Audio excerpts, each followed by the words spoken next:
नमस्कार। आज हम एक ऐसी किताब के हिंदी सारांश की गहराई में उतर रहे हैं जिसने अनगिनत लोगों की सोच और जिंदगी पर गहरा असर डाला है। मेरा मतलब है नेपोलियन हिल की क्लासिक किताब थिंक एंड ग्रो रिच। ये किताब आई तो थी 1937 में, मतलब लगभग एक सदी पहले, लेकिन आज भी पर्सनल डेवलपमेंट और सफलता की दुनिया में आप देखिए इसका दबदबा कायम है। सोचिए, लेखक ने 25 साल लगाकर एंड्रयू कार्नेगी, हेनरी फोर्ड जैसे उस दौर के सबसे कामयाब लोगों का अध्ययन किया और फिर सफलता के 13 सिद्धांत निकाले। हाँ, और हमारा मकसद है इस सारांश के जरिए इन सिद्धांतों के मूल तत्वों को समझना। आखिर क्या है इस किताब का निचोड़ और क्यों ये आज भी इतनी महत्वपूर्ण है? क्या ये सिर्फ अमीर बनने के नुस्खे हैं या फिर इसमें कुछ और गहरा है? तो कहाँ से शुरू करें? मुझे लगता है सबसे बुनियादी बात यह है कि अमीरी या सफलता वो सिर्फ पैसे या बाहरी चीजों का नाम नहीं है, बल्कि ये दिमाग की खास सोच है, एक खास नजरिया है। बिल्कुल सही कहा। हिल का केंद्रीय तर्क मतलब वो यही है कि हमारे विचारों में गजब की ताकत है। सही सोच जिसे अटूट विश्वास और पक्की योजना का सहारा मिले और जिस पर लगातार अमल किया जाए, तो हाँ, इंसान अपनी हकीकत बदल सकता है। ये कोई जादू नहीं, बल्कि एक आप कह सकते हैं मानसिक प्रक्रिया है। तो पहला कदम है इच्छा, डिजायर। सुनने में तो सीधा लगता है, हर कोई कुछ ना कुछ चाहता है। लेकिन इस सारांश के मुताबिक ये सिर्फ चाहना नहीं है, बल्कि एक जुनून है, एक धधकती हुई आग। क्या ये सही समझा मैंने? बिल्कुल। हिल इसे बर्निंग डिजायर कहते हैं, एक ऐसी प्रबल इच्छा जो आपके मन पर हावी हो जाए। ये वो पहला और शायद सबसे जरूरी तत्व है जिसके बिना बाकी सिद्धांत अधूरे हैं। ये वो शुरुआती बिंदु है जहां आप पूरी स्पष्टता से तय करते हैं कि आपको क्या चाहिए। मान लीजिए एक तय रकम, कब तक चाहिए, और सबसे जरूरी, आप इसके बदले में क्या देने को तैयार हैं। सिर्फ एक धुंधली सी इच्छा नहीं, बल्कि एक ठोस संकल्प। सारांश जोर देता है कि ये इच्छा एकदम निश्चित और परिभाषित होनी चाहिए। ठीक है, तो इच्छा तो बहुत प्रबल है, लक्ष्य भी साफ है, लेकिन क्या सिर्फ चाहने भर से सब हो जाएगा? अगला कदम क्या बताया गया है इसमें? इच्छा को हकीकत बनाने के लिए जो पुल चाहिए वो है विश्वास, फेथ। ये दूसरा सिद्धांत है। सारांश इस बात पर जोर देता है कि आपको अपने लक्ष्य की प्राप्ति में अटूट, बिना किसी शक के विश्वास रखना होगा। आपको मानना होगा कि आप इसे हासिल कर सकते हैं।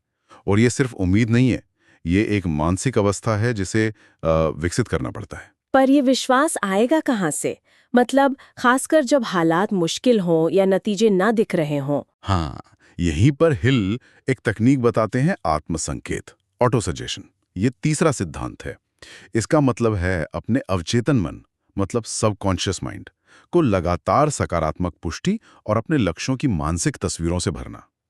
जैसे रोज अपने लक्ष्य को लिखना, उसे महसूस करना, कल्पना करना कि वो हासिल हो गया है। सारांश के मुताबिक बार बार दोहराए गए विचार, चाहे वो सकारात्मक हो या नकारात्मक हो, वो धीरे धीरे हमारे अवचेतन मन का हिस्सा बन जाते हैं और फिर हमारे व्यवहार और नतीजों को प्रभावित करते हैं।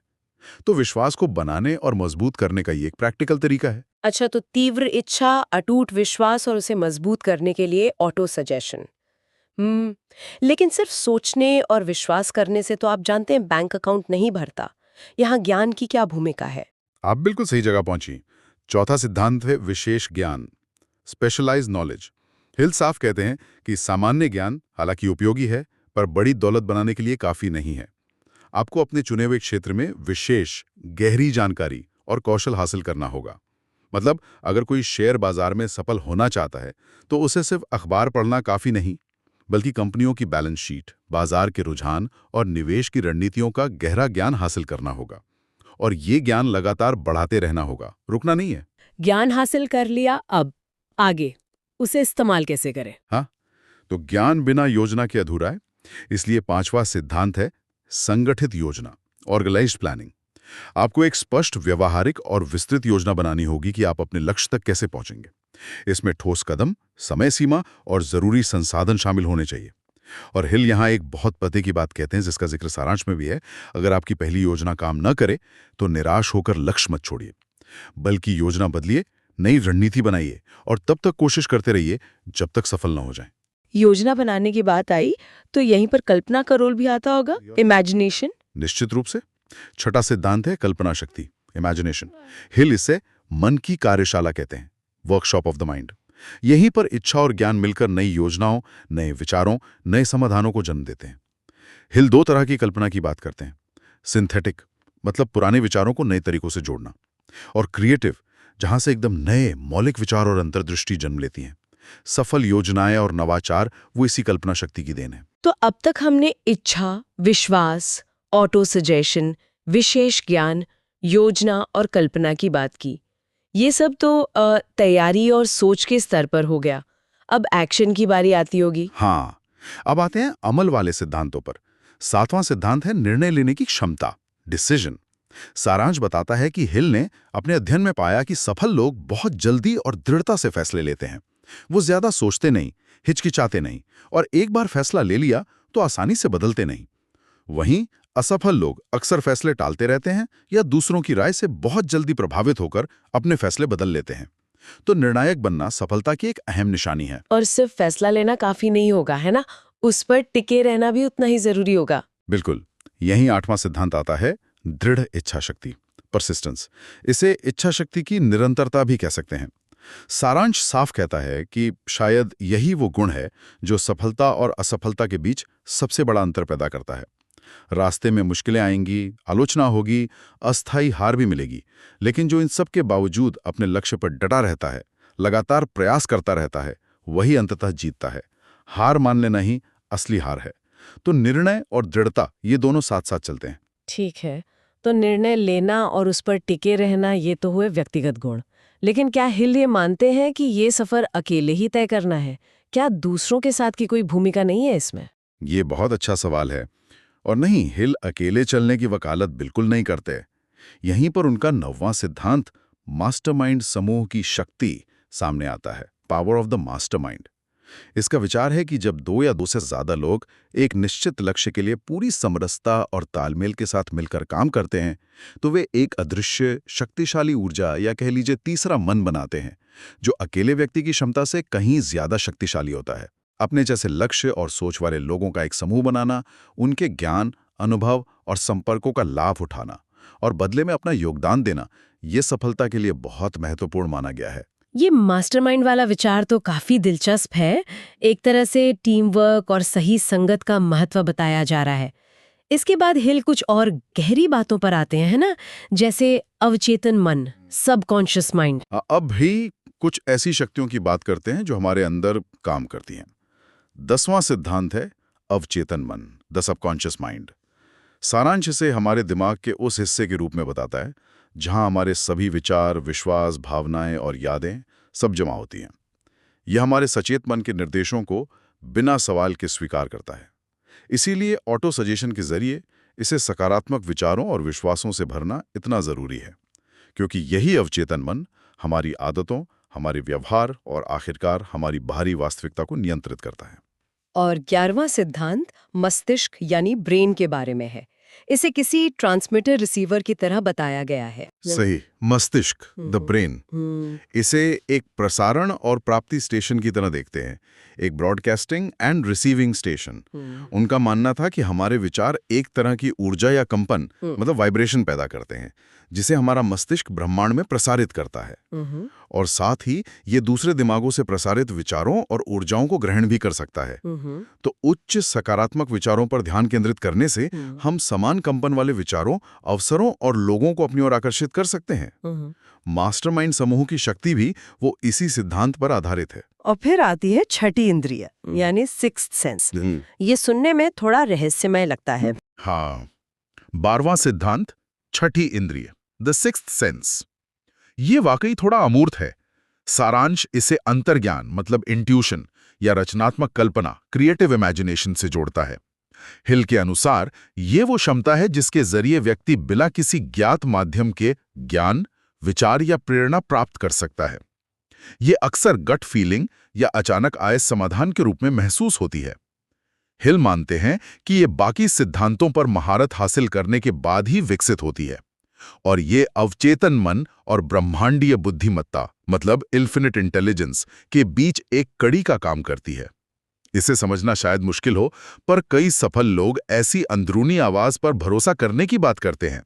अच्छा, एक सिद्धांत जिसका जिक्र सारांश में है वो थोड़ा अलग और शायद विवादास्पद भी लगे, sex transmutation, the mystery of sex transmutation. ये 13वां सिद्धांत है। ये क्या है? हाँ, ये अक्सर लोगों को चौंकाता है और कई बार गलत भी समझा जाता है। हिल का तर्क, जैसा सारांश में बताया गया है, यह है कि यौन ऊर्जा मनुष्य की सबसे शक्तिशाली भावनाओं और ऊर्जाओं में से एक है। उनका मानना था कि अगर इस जबरदस्त ऊर्जा को सिर्फ शारीरिक अभिव्यक्ति तक सीमित न रखकर इसे सचेत रूप से रचनात्मक लक्ष्यों, जैसे अपना व्यवसाय बढ़ाना, कोई कलाकृति बनाना या कोई आविष्कार करना की तरफ मोड़ा जाए, तो ये असाधारण सफलता और उपलब्धि दिला सकती है। ये ऊर्जा को नष्ट करने या दबाने की बात नहीं, बल्कि उसकी दिशा बदलने की बात है। उसे ऊंचे मकसदों के लिए इस्तेमाल करने की बात है। हिल मानते थे कि इतिहास के कई महान नेताओं और कलाकारों ने इस ऊर्जा का रचनात्मक इस्तेमाल किया। वाह! तो ये हैं वो 13 सिद्धांत। इच्छा, विश्वास, ऑटो सजेशन, विशेष ज्ञान, योजना, कल्पना, निर्णय, दृढ़ता, मास्टरमाइंड, अवचेतन मन, मस्तिष्क, छठी इंद्रिय और सेक्स ट्रांसम्यूटेशन। इन सब का निचोड़ क्या निकलता है? मतलब अगर किसी को एक लाइन में समझना हो तो वो क्या होगी? निचोड़ शायद हिल के उस सबसे प्रसिद्ध कथन में है जो सारांश के अंत में भी दिया गया है। मनुष्य जो सोच सकता है और जिस पर विश्वास कर सकता है, वह उसे प्राप्त भी कर सकता है। What the mind of man can conceive and believe it can achieve। ये पूरी किताब का सार है असल में। ये वाकई एक शक्तिशाली विचार है। इसका मतलब तो ये हुआ कि हमारी सीमाएं बाहरी परिस्थितियों से ज्यादा हमारे अपने दिमाग में होती हैं। बिल्कुल। और जैसा सारांश के निष्कर्ष में कहा गया, ये किताब सिर्फ पैसा कमाने की तकनीकों के बारे में नहीं है। ये असल में एक मानसिक और आप कह सकती हैं यहाँ तक कि आध्यात्मिक बदलाव लाने का खाका पेश करती है। यह सिखाती है कि सफलता, चाहे वो आर्थिक हो, पेशेवर हो या व्यक्तिगत, वो मुख्य रूप से हमारी सोच, हमारे विश्वास और हमारी मानसिक स्थिति पर निर्भर करती है। और इन अंदरूनी चीजों को सही दिशा देकर, योजना बनाकर और लगातार मेहनत करके हम बाहरी दुनिया में मनचाहे नतीजे हासिल कर सकते हैं। यानी अमीर बनना सिर्फ पहला पड़ाव है, असली खेल तो सोच बदलने का है। हाँ, आप कह सकते हैं। अमीर सोच मतलब रिच माइंडसेट पहले आती है, अमीरी यानी रिजेस बाद में। ये सिद्धांत सिर्फ दौलत बनाने के लिए नहीं है, बल्कि किसी भी क्षेत्र में बड़ी उपलब्धि हासिल करने, डर पर काबू पाने और एक उद्देश्यपूर्ण जीवन जीने के लिए लागू किए जा सकते हैं। इसीलिए शायद ये किताब आज भी इतनी लोकप्रिय है। वाकई कमाल है कि करीब 100 साल पहले लिखे गए विचार आज भी इतने प्रासंगिक लगते हैं। हाँ, और ये विचार करने लायक बात है। नेपोलियन हिल ने ये सिद्धांत उस समय के औद्योगिक युग के दिग्गजों के अध्ययन के आधार पर दिए थे। आज हम डिजिटल युग में जी रहे हैं, जहां सूचना का विस्फोट है, बदलाव की रफ्तार बहुत तेज है और चुनौतियां भी अलग तरह की हैं। ऐसे में इन 13 सिद्धांतों में से कौन से आपको लगता है कि आज सबसे ज्यादा मायने रखते हैं, और कौन से ऐसे हैं जिन्हें आज की दुनिया में अपनाना शायद सबसे मुश्किल हो सकता है? सोचने वाली बात है। क्या आज विशेष ज्ञान हासिल करना ज्यादा आसान है या मुश्किल? क्या मास्टरमाइंड समूह बनाना वर्चुअल दुनिया में ज्यादा प्रभावी है या कम? और क्या डिजिटल डिस्ट्रैक्शन के इस दौर में दृढ़ इच्छा शक्ति बनाए रखना पहले से ज्यादा चुनौतीपूर्ण हो गया है? ये कुछ सवाल है जिन पर मनन किया जा सकता है। इसी विचार के साथ थिंक एंड ग्रो रिच के इस हिंदी सारांश पर हमारी ये चर्चा यहीं समाप्त होती।